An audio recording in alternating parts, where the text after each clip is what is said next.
Telugu digital media network లో political కేటగిరీలో #1 కేవలం 72 గంటల్లో 1,50,00,000 వ్యూస్ పైగా పాపులర్ టీవీ నెట్వర్క్. మాజీ ఎమ్మెల్సీ కవిత ఢిల్లీ లిక్కర్ స్కామ్ లో అరెస్టు కావడం బీఆర్ఎస్ వర్గాలను అత్యంత ఇబ్బంది పెడుతోంది. ఓ మహిళ అయి ఉండి మద్యం వ్యవహారంలో జోక్యం చేసుకుని అవినీతికి పాల్పడ్డారనే ఆరోపణలు ఆమె వ్యక్తిగత ప్రతిష్టనే కాక బీఆర్ఎస్ పార్టీ ప్రతిష్టను దిగజార్చే ప్రమాదం ఉంది.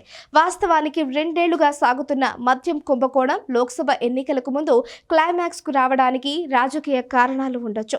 కక్షతోనే ప్రధాని మోడీ సారథ్యంలోని బీజేపీ ఇలా చేసి ఉండొచ్చు. కానీ ఆరోపణలు నిజం కానంత వరకు అవి ఆరోపణలుగానే ఉంటాయి.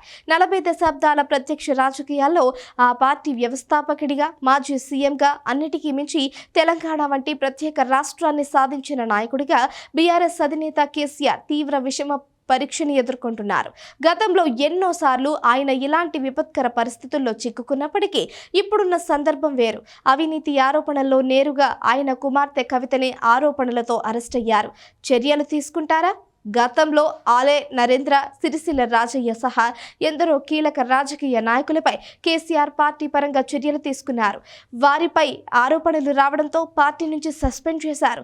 అన్నింటికంటే ముఖ్యంగా పార్టీ వ్యవస్థాపన నుంచి ఉద్యమం ఆశాంతం కీలకంగా వ్యవహరించిన మాజీ మంత్రి ఈటెల రాజేందర్ను 3 ఏళ్ల కిందట మంత్రివర్గం నుంచి సస్పెండ్ చేశారు. ఈటెల భూ ఆక్రమణలపై ఆరోపణలు రావడంతో ఆయనపై పార్టీ పరంగా వేటు వేశారు. ఇలా చెప్పుకుంటూ పోతే ఎందరో.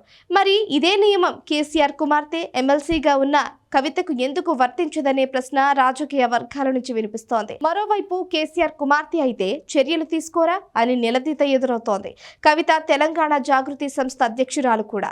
తెలంగాణ కల్చర్ను ప్రపంచానికి చాటేందుకు దీనిని ఏర్పాటు చేశారు.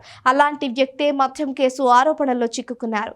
ఇవి వాస్తవం కాదని నిరూపణ అయ్యే వరకైనా ఆమెను పార్టీ నుంచి దూరంగా ఉంచే ప్రయత్నం చేయడం లేదేమని రాజకీయ పరిశీలకులు ప్రశ్నిస్తున్నారు.